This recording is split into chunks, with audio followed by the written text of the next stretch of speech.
Alors bonjour tout le monde, je suis avec Lucas, j'ai la chance de l'avoir avec moi en invité.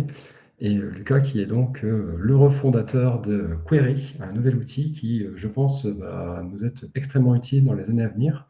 Donc voilà, Lucas, est-ce que tu pourrais te présenter s'il te plaît? Avec grand plaisir, François, merci beaucoup de m'inviter et puis bonjour à toute la communauté. Du coup, je suis Luca Fancello, je suis consultant SEO depuis plus d'une dizaine d'années. J'ai commencé le SEO quand j'étais encore étudiant parce que mon père, qui est hôtelier, avait besoin un petit peu de travailler son référencement. Donc ça a commencé comme ça et puis après, petit à petit, j'ai fait ma carrière dans ce monde-là, même si mes études ne me destinaient pas du tout à ça. J'ai notamment travaillé chez Skyscanner, où d'abord je m'occupais du marché français, et puis après du marché européen et Middle East et Afrique. Et puis ensuite, je me suis mis à mon compte, consultant SEO. Ça fait 5 ans que je fais plus que ça. En parallèle, j'ai aussi deux, trois petits sites à côté sur lesquels j'ai déjà acheté quelques liens chez toi. Et puis maintenant, ça fait 2 ans que j'ai beaucoup de questions de mes clients qui me disent Lucas, comment est-ce qu'on pourrait travailler aussi notre présence sur les LLM, hein, les Large Language Models, donc ChatGPT ou autre. Donc bon, voilà, maintenant on appelle souvent ça le GEO, parfois on appelle ça le AEO. Mais en tout cas, à partir de toutes ces questions clients, je me suis associé avec un ami que je connaissais déjà pendant mes études. Et du coup, on a lancé Query, du coup, qui est un outil qui permet aux marques et aux agences d'optimiser leur visibilité sur les IA, sur ChatGPT, Perplexity et autres encore. Super. Alors je crois que la principale fonctionnalité de Query, c'est surtout, je dirais, le suivi des prompts dans ChatGPT notamment. Alors, c'est un très bon point. Et justement, je dirais que ce n'est pas le cas parce que notre point différenciant, c'est vraiment de donner un maximum de la donnée qui est actionnable. Tu vois, pour que ce soit les marques ou les agences qui sont nos principaux clients aujourd'hui, ils démarrent par le monitoring, c'est-à-dire qu'ils vont entrer le nom d'une marque et à partir de là, de toute façon, je pense qu'on fera une petite mini démo après. À partir de là, ils vont avoir un suivi et des propositions de prompt. Et en fait, à partir de là, on va donner différentes recommandations qui vont être soit des recommandations potentiellement techniques, tu vois, pour améliorer un peu ta technique pour des raisons X ou Y, soit des recommandations vraiment de backlink, tu vois, d'opportunités de backlink pour dire, aujourd'hui, les IA sont basées sur cette source-là et toi, tu es absent de cette source, donc essaye d'obtenir le lien ici. Et d'ailleurs, même maintenant, on a la fonctionnalité où potentiellement, tu peux voir le prix du lien. Donc, tu vois, c'est pas mal aussi. Ça permet vraiment d'être dans la step suivante un peu de l'action. Et puis maintenant, on a aussi, alors ça, je ne pourrais pas vous le montrer aujourd'hui parce que je viens de le tester ce matin, mais du coup, d'ici la publication de cette vidéo, je pense que ce sera dispo. On a aussi les recommandations de contenu. Donc, tu vois, là, on va directement dire, tes concurrents ont fait tel contenu sur tel sujet et ces URL-là, elles sont utilisées par les IA. Et on te recommande peut-être d'influencer ta stratégie de contenu pour travailler un petit peu là-dessus, quoi. Et j'en profite justement, et c'est raison de plus pour laquelle je suis très content que tu m'aies invité, parce que tu étais un des premiers justement à avoir fait des tests là-dessus. Je me souviens que j'avais lu ton article. Je ne sais plus si c'était le meilleur consultant SEO ou la meilleure plateforme de lien, quelque chose comme ça. Et tu avais réussi, en plaçant ton nom à droite à gauche, à obtenir plus de visibilité grâce à ça, quoi. Ouais, c'est ça. En fait, j'avais fait le test sur Copilot qui était installé sur Skype. Et du coup, très vite, on s'est posé la question, si quelqu'un demande quel est le meilleur quelque chose, comment on fait pour être cité? Parce que, Mm. évidemment, on en revient toujours là. Donc, j'avais pris au début l'exemple de la pizzeria, et après, je voulais rendre Bulldoze visible sur meilleure plateforme netlinking, et j'avais fait différentes actions, et ça avait marché. Mm. Donc, on voyait déjà à ce moment-là que c'était faisable. Ce que je te propose, c'est qu'on va partager tout de suite ton écran.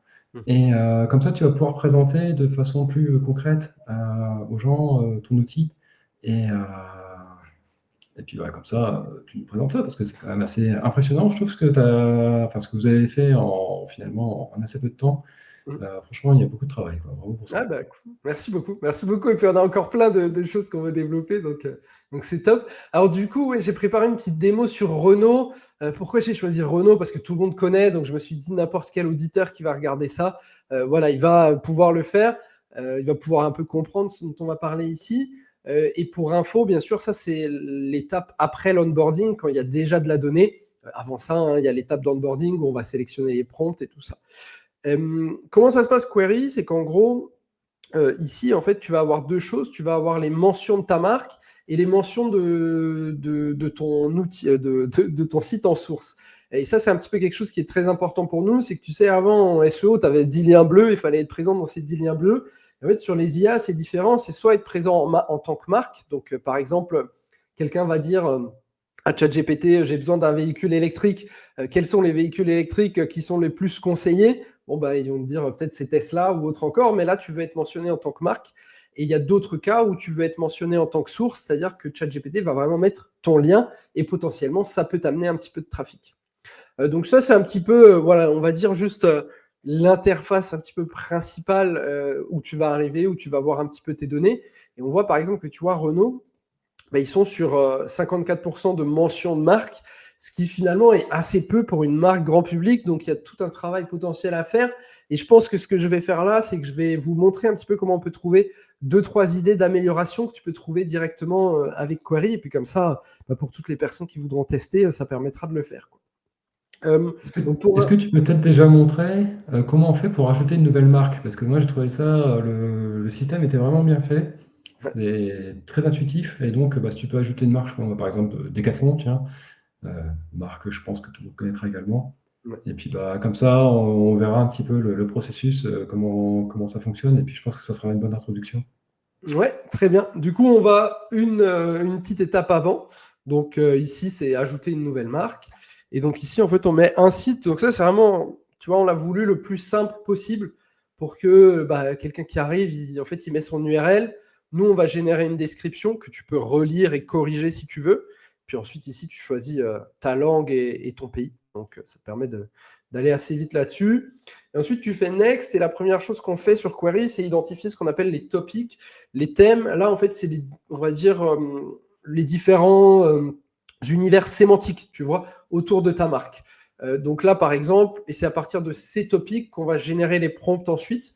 Donc là, par exemple, on voit vêtements de sport, accessoires outdoor.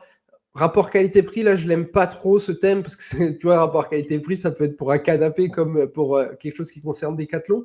Donc je vais l'enlever et je vais mettre par exemple, tu vois, je me dis, bah, Decathlon, ils vendent des planches de surf. Donc on va plutôt ajouter ce thème-là parce que voilà, c'est un petit peu un des univers sémantiques de Decathlon. Pareil, innovation durable, il ne me plaît pas trop. Je pourrais faire, tiens, toi qui es en plus localisé à Valence, tu dois connaître ça très bien. J'ai essayé ce sport-là il y a 3 semaines, j'ai adoré. Donc, je vais rajouter ça. Donc, je ne sais pas si tu es pratiquant. Eh ben, écoute, j'avais prévu de m'inscrire cette année, mais je ne l'ai pas encore fait. Alors, voilà, ça fait partie de mes bonnes résolutions.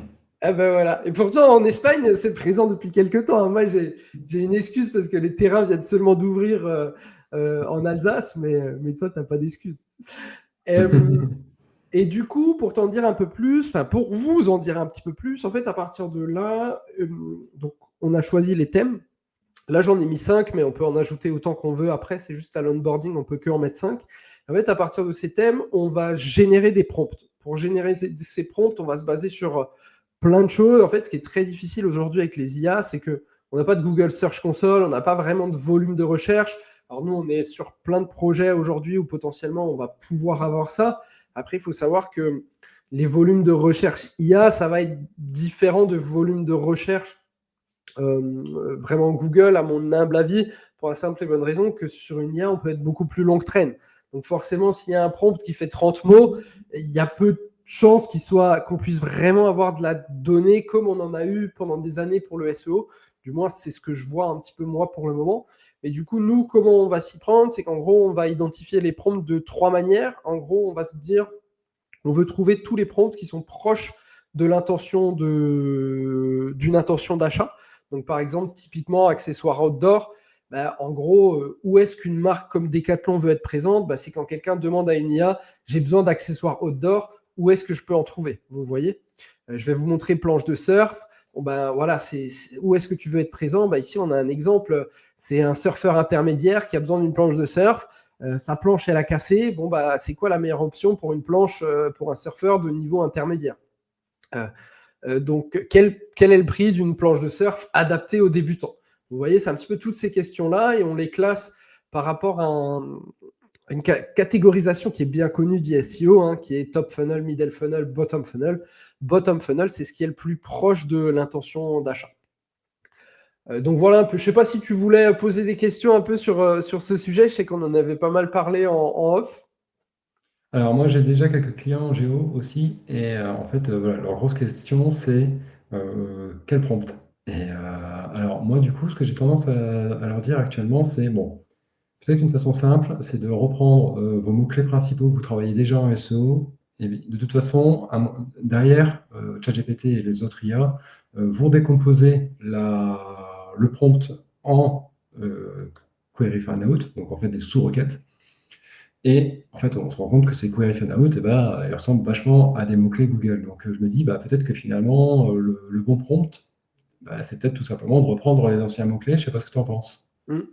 Ouais, c'est ça. C'est ce qu'on a voulu un peu avec les topics, tu vois, qui finalement ressemblent pas mal aux anciens mots-clés et sur lesquels on va créer des dérivés finalement, tu vois, de ce mot-clé qui vont plus ressembler à des prompts, quoi.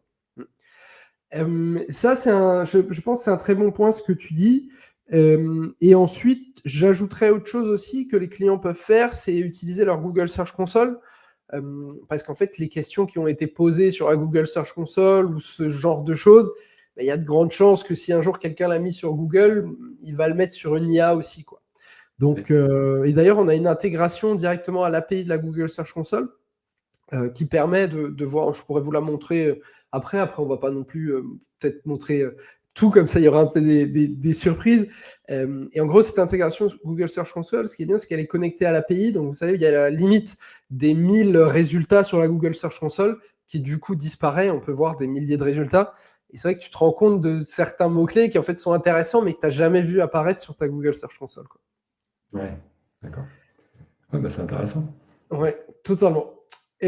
Du coup, là, tu vois, on génère des prompts. Donc là, j'en ai une cinquantaine, mais potentiellement, tu peux en rajouter après, tu peux en régénérer. C'est juste que pendant l'onboarding, on avait des clients qui rajoutaient des centaines de prompts et du coup, ça durait très longtemps. Donc là, l'idée, c'est juste qu'au départ, tu puisses avoir un peu une vision un peu de la visibilité que tu as, quoi.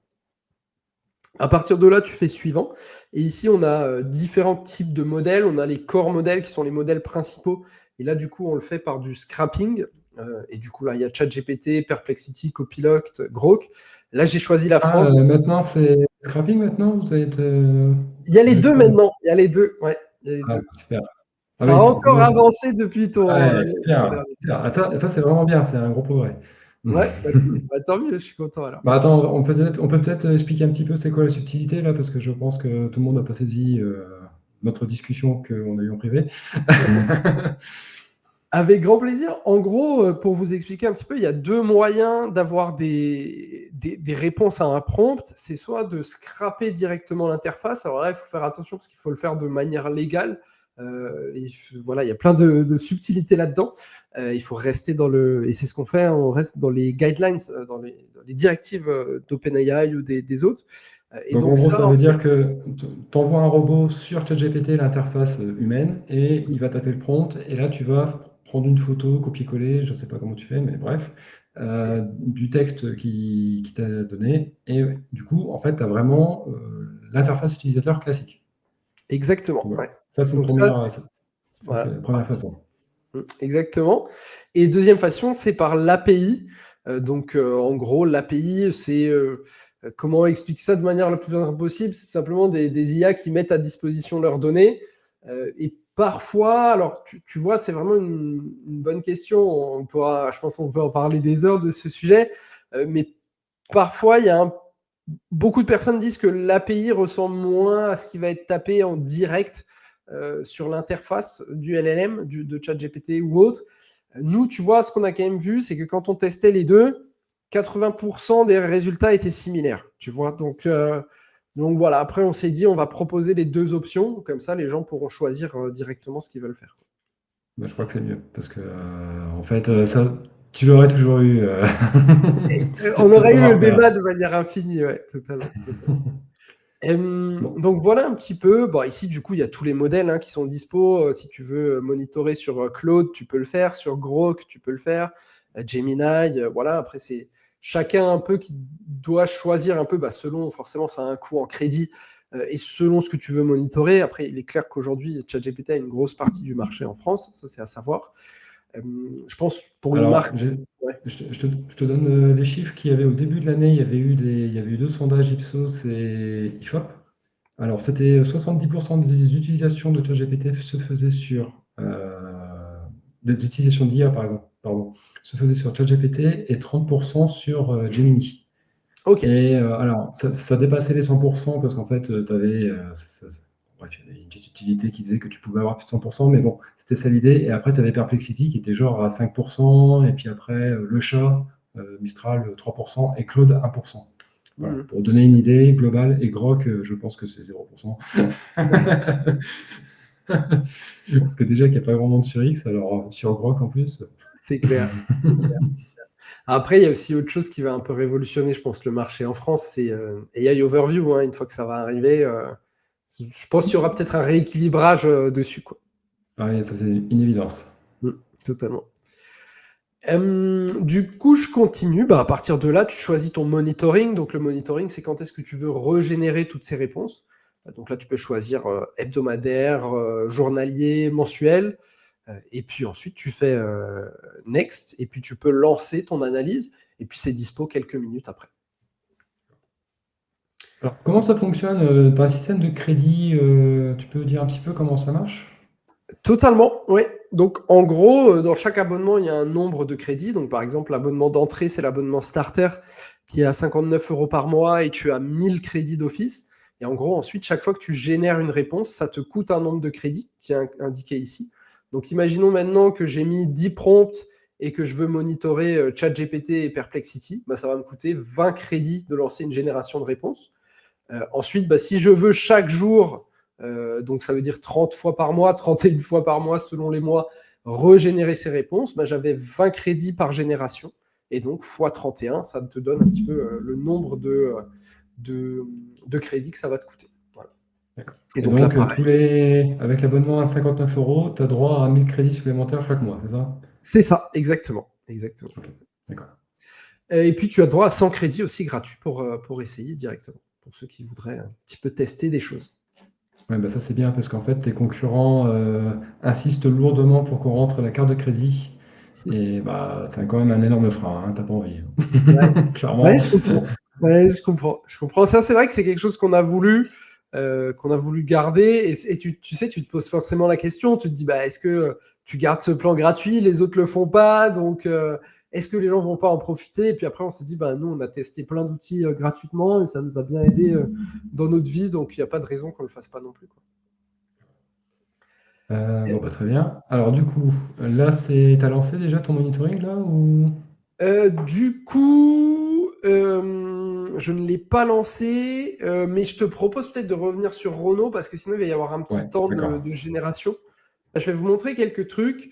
Par exemple, à titre d'exemple, vous voyez, moi je me dis, bah voilà, Renault, je suis le head of SEO de Renault, ou alors Renault est mon client.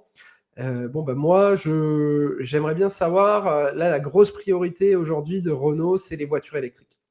Et donc, en fait, en descendant ici, je peux voir quelles marques sont les plus mentionnées autour du sujet voiture électrique. Bon, c'est Tesla le leader, Hyundai est deuxième, et j'ai regardé avant, ils ont fait vraiment une très très bonne stratégie qui a bien marché en GEO, dont je pourrais vous parler plus tard, et Renault n'est que quatrième.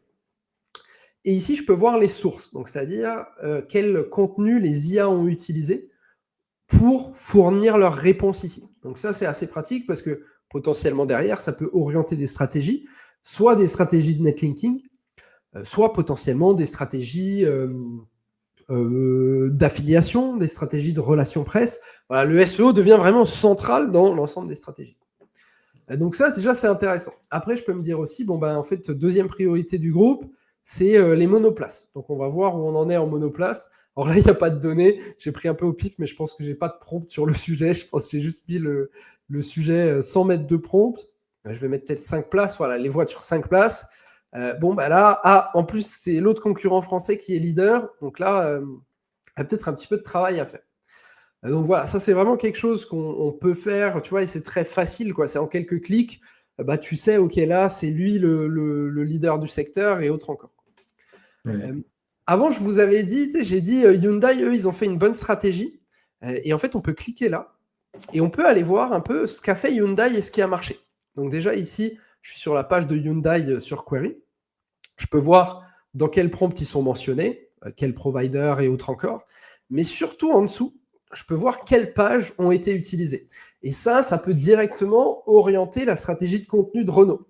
Et en fait, là où Hyundai a été très bon, c'est qu'ils ont fait plein de petits contenus comme ça, FAQ, foire à questions, avantages et inconvénients de la voiture hybride. Oups, excusez-moi, j'ai cliqué, je n'aurais pas dû, voilà, je suis revenu à la page précédente. FAQ du leasing, foire à questions du leasing. FAQ électrique, avantages de la voiture électrique. Et en fait, tout ça sont des petits contenus pas très difficiles à faire que Hyundai a fait, qui a été très réutilisé. Je vous en montre un ici, qui a été très réutilisé par les LLM. Et c'est ce qui permet en fait à Hyundai de réussir un petit peu à être très mentionné sur les LLM de manière générale, ou en tout cas sur les différentes. Et puis, on sent, enfin, tu as l'impression quand même qu'ils ont fait attention à pas dépasser le nombre de mots pour le churning. Tu sais, là, il faut pas que ta fenêtre elle dépasse les 200 mots pour que l'IA la digère bien. Des petits détails comme ça, quoi. Ouais. Sur, tu vois je vais le réouvrir. Attends, je le mets parce que comme je partage seulement un onglet, tu vois qu'effectivement tu as vraiment ce truc, une question, une réponse. Ça, c'est très facile à consommer pour une IA, quoi. Tu vois. En plus, qu'est-ce que l'allocation longue durée? Bon, une IA qui vient dessus, elle peut presque recracher ça en copier-coller, quoi. Ça, je t'ai montré, tu sais, là, je t'ai montré comment Query peut influencer ta stratégie de contenu. Mais en fait, ça peut aussi influencer ta stratégie de netlinking. Netlinking, relations presse, affiliation.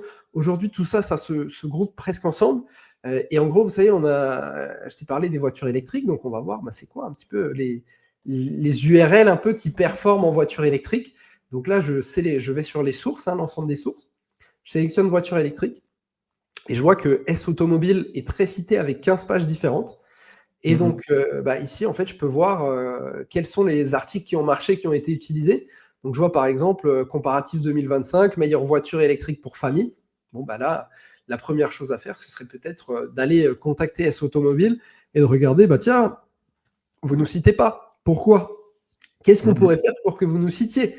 Mener un peu ce genre de stratégie d'outreach, comme on dit, qui sont très performantes à la fois en SEO, mais aussi du coup pour ta présence sur les LLM. Quoi.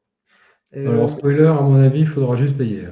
Oui. Ça sert à rien d'augmenter la qualité du produit ou quoi. Je pense qu'un chèque, ça ira plus vite. Exactement.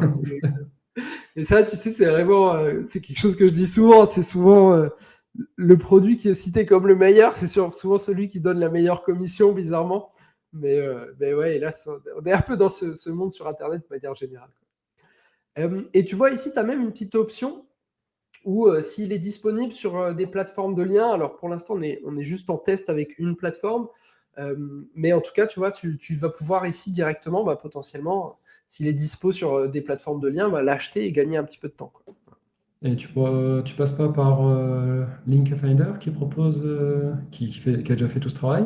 Ouais, alors on doit le rencontrer là dans les prochains jours, prochaines semaines, et je pense que là-dessus, c'est un petit peu l'idée en tout cas, c'est de proposer à nos clients le plus d'options possibles. Et effectivement, comme ce travail a déjà été fait, ça peut être quelque chose qui peut nous faire gagner pas mal de temps. Quoi. Super. Du coup, tu vois, là, je t'ai montré un peu comment, je montre peut-être une ou deux astuces en plus. Là, je t'ai montré comment le faire à la main. Tu vois, comment trouver ce qui marche chez ton concurrent et autres, quelles sont les sources importantes. Il faut savoir que Query, tu sais, avant, je t'ai parlé de notre objectif d'être un outil très actionnable. En fait, Query te donne aussi directement ici des recommandations de backlink. Tu vois, il te dit, tu devrais prioriser celui-là parce qu'il a été très mentionné par les IA en général et parce qu'il a énormément mentionné tes concurrents et jamais toi, tu vois. Donc ça te permet. Alors là, c'est au global, mais tu peux par exemple dire je veux favoriser la voiture électrique et du coup, tu auras des recommandations pour la voiture électrique, c'est ça? Exactement. Tu vois, là, je choisis voiture électrique et il va me dire, voilà, automobile propre, par exemple, a été très utilisé. C'est celui-là qu'on te recommande. Et tu vois, ici, il y a même le petit badge, tu vois, available to buy.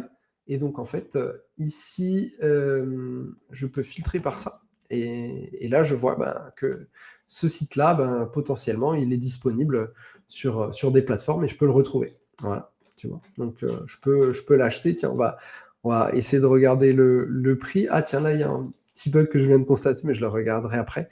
On va aller par ici. Donc, ça s'appelait Automobile Propre. Il est ici. Et donc, si je le voulais... Bon, il est assez cher, hein. C'est ce que tu disais, il vaut mieux faire un petit chèque. Et puis là, je peux faire lancer le truc de contact, et puis nous, on vous met en relation directement. Tu vois, tu peux aussi connecter la Google Search Console. Tiens, je vais vous le montrer avec Query. Donc, en gros, ce que tu peux faire ensuite, donc déjà, c'est ce que je disais avant, c'est qu'on ne va pas être limité sur la limite de 1000 liens, de 1000 réponses, elle ne va pas exister. Et nous, derrière, ici, on a mis plein de regex. Donc, en fait, tu peux dire, par exemple, je veux que des mots-clés de longue traîne de plus de 4 mots. Et puis, je veux des mots-clés avec une intention transactionnelle.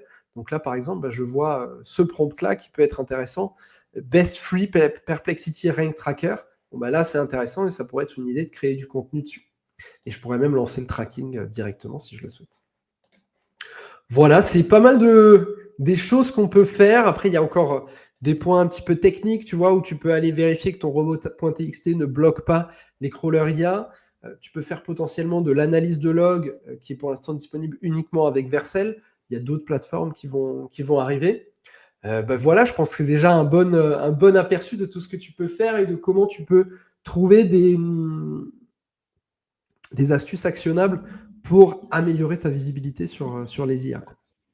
Alors moi, je t'avoue, franchement, j'ai été impressionné, c'est la vitesse à laquelle vous avez développé tout ça et la performance, en fait, par exemple, des filtres là-haut. Franchement, c'est assez fou. Donc, pour ça, bravo quand même, hein, parce que... Et puis, je vois que les nouveautés là qui sont sorties, parce que je l'ai testé il y a 2-3 semaines, et tu as déjà sorti plein de nouveaux trucs. Donc, voilà, franchement, je suis assez bluffé par votre capacité à sortir des trucs et puis à obtenir un résultat à la fois très dense et en même temps assez simple à naviguer dedans, à filtrer, à avoir des recommandations, comme tu dis. Ouais, c'est vrai que c'est... Bon, bravo pour ça, hein, parce que franchement, c'était assez...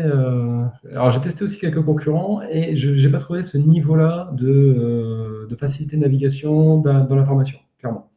Non, mais merci beaucoup. Et puis, on continue de travailler. Et puis, tu vois, ce matin, je testais la fonctionnalité Query Fanout dont tu parlais. Donc, ça, peut-être juste, en plus, je pense que ça va intéresser les auditeurs. Le principe du Query Fanout, c'est qu'en gros, quand une IA reçoit une requête et qu'elle doit chercher sur le web, elle va décomposer cette requête en différentes recherches. Donc, par exemple, je demande quelle est la meilleure plateforme de netlinking. L'IA, un chat GPT, va par exemple aller taper sur le web plateforme netlinking 2025 ou autre encore. Et du coup, toutes ces infos, en fait, on les retrouve dans le code. Et donc, nous, on peut les donner et on va commencer tout doucement à proposer aussi cette fonctionnalité qui est en cours de développement. Et là, on est sur la fin. Donc ça va être pas mal. Est-ce que tu pourrais, tiens, toi qui as déjà eu plusieurs clients apparemment, voilà, donner quelques conseils à des marques. Voilà, elles sont perdues, elles veulent démarrer dans le géo. Qu'est-ce que tu recommandes en premier de faire? Alors évidemment, prendre un abonnement à Query, ça, j'en doute pas. Euh, Mais bon, une fois qu'ils ont Query, qu'est-ce qu'ils font en fait? Qu'est-ce qu'ils doivent prioriser? Ouais. Alors aujourd'hui, je trouve ce qui a le plus d'impact, c'est les mentions de marque dans les contenus. Donc tu vois, j'ai différents exemples récemment, tu vois, de différentes marques avec qui j'ai travaillé, soit parce que c'était via Query, soit en consultant SEO. En gros, la première chose, c'est vraiment d'aller analyser les sources. Donc en gros, quand tu as tes principaux prompts et que tu as une vision un peu des prompts que tu veux suivre, parce que c'est ça ce qui est important, parce que si tu n'as pas de data, c'est difficile de tirer des conclusions. À partir de là, tu vas regarder un petit peu les sources principales, tu vois. Et donc, ces sources-là, si tu vois que ta marque n'est pas mentionnée dedans, c'est le premier travail à faire. Tu t'y mets pendant un mois, tu te fais vraiment une liste complète de toutes ces sources et tu te débrouilles pour être mentionné. S'il faut, une partie de ton budget netlinking, tu le remets là-dedans. S'il faut, tu offres des articles invités en échange, tu te débrouilles, il y a plein de possibilités, mais en tout cas, c'est ça ce qui va avoir le plus d'impact. Et je l'ai vu récemment avec une agence de publicité avec qui j'ai travaillé, et eux, c'était vraiment ça. C'est en gros, en fait, jusque-là, ils s'étaient développés uniquement par la prospection. Et donc, eux, il fallait vraiment se renouveler et trouver d'autres moyens. Et donc, tu regardais tous les classements du web, quelle est la meilleure agence de publicité XY, mais ils ressortaient jamais. Donc, c'est vraiment le premier travail. Alors, très souvent, quand on a contacté les gens, ils nous ont dit oui, oui, avec grand plaisir, on vous mentionne. Voilà, on demande juste ce prix-là. Bon, ben voilà, c'était les règles du jeu, donc il faut s'adapter, on va dire. Mais en tout cas, c'est à court terme le point qui a le plus d'impact. Ensuite, deuxième chose que tu peux faire à partir de là, c'est travailler sur ta stratégie de contenu, tu vois, et voir un petit peu quel contenu tu peux faire pour orienter ta stratégie de contenu pour mieux te positionner sur les IA.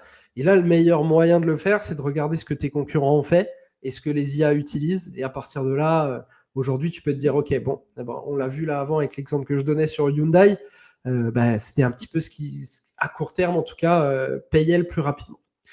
Et tu vois, justement, sur les contenus, il y a quand même quelque chose que je remarque, c'est que très souvent, les contenus qui marchent bien sur les IA, c'est des contenus qui sont plutôt bien présentés, qui sont faciles à lire à la fois pour un être humain, mais aussi pour une IA. Tu vois, il va y avoir beaucoup de titres, de tableaux, de titres, de textes. Et d'ailleurs, après, je vous donnerai une stratégie là d'un client qui a marché, mais vraiment, c'était impressionnant. En tout cas, c'est vraiment ce genre de contenu qui marche bien, tu vois. Voilà, tu fais un contenu assez facile à lire, titre, réponse, voilà, sans que ça devienne non plus un truc où ça se voit que c'est une IA ou autre. Si vous écrivez avec une IA, enlevez tous les emojis qu'elle met, c'est pas forcément beau à lire et ça va pas forcément vous aider à vous positionner. Mais voilà. Et tu vois, justement, récemment, on analysait un peu, on faisait un audit d'un outil de formulaire qui s'appelle Tally, Tally.so. Donc, c'est un concurrent de Typeform. Les gens connaissent plus Typeform en général ou de Google Form. Et en fait, ils avaient fait un article dans lequel ils expliquaient qu'ils étaient passés de 2 à 3 millions d'ARR, donc d'annual recurring revenue. Et ils expliquaient qu'en fait, leur plus grand canal d'acquisition, c'était devenu ChatGPT, Perplexity et d'autres LLM. Donc, c'est un peu les premiers à l'avoir dit comme ça officiellement, tu vois, de dire nos plus gros canaux maintenant, c'est ça. On pourra mettre l'article en description, hein, c'est un article public. Et donc, en fait, on a allé regarder, on a fait un petit audit avec Query. Et ce qu'on a constaté assez rapidement, c'est qu'en gros, eux, ce qu'ils ont fait, c'est qu'ils ont un article qui est traduit dans un nombre de langues impossible et imaginable. Et en fait, cet article, c'est les meilleurs outils de formulaire gratuits. Et les IA citent systématiquement cet article. Et forcément, dans cet article, ils se sont mentionnés en premier. Si déjà tu écris l'article, tu ne vas pas te mentionner en dernier. Tu vas trouver un moyen de te dire pourquoi c'est toi le meilleur. Et en fait, c'est cet article qui est très, très utilisé. Ouais. Tu vois, en SEO, tu cherchais beaucoup, et on le fait toujours, on cherche beaucoup le backlink, le lien, avec potentiellement une encre plus ou moins optimisée et autres. Là où en GEO, tu vas plutôt chercher la mention de marque, tu vois, quand tu vas aller travailler. Et si on te dit, je peux pas te mettre un lien, c'est pas forcément le plus grave à partir du moment où ta marque est mentionnée, tu vois. Alors, du coup, est-ce que tu peux nous résumer les 3 points que tu as dit en une phrase chacune, comme ça, c'est clair pour tout le monde? Ouais. Numéro 1, regarder toutes les sources et être mentionné partout où tes concurrents sont D'accord. mentionnés. Numéro 2, regarder la stratégie de tes concurrents et voir lesquels de leurs contenus fonctionnent sur les IA et les copier et faire mieux, bien sûr, hein, ça c'est le principe. Et la troisième, c'est mettre en place, tu vois, une dizaine, une quinzaine d'articles meilleur X pour je ne sais quoi, alternative à je ne sais quoi, parce que ça, c'est des articles que les IA aiment beaucoup. Ça tombe bien, parce que figure-toi que je propose une prestation qui s'appelle l'article de marque.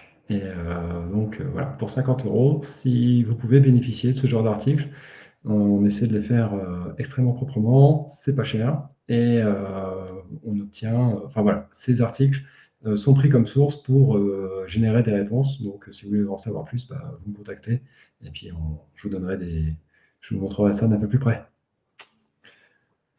Écoute, tu as donné beaucoup de conseils, super sympa. Tu as fait une belle présentation de ton outil qui est très beau aussi. Donc, franchement, merci pour tout ça. Un dernier mot si tu veux, et puis après, je pense qu'on va arrêter là l'interview. Avec plaisir. Merci à toi de m'avoir invité. Merci à tous de nous avoir écoutés. Pour ceux qui veulent tester Query, vous avez 100 crédits offerts, n'hésitez pas. Et puis, à très vite, François, du coup. À plus, salut.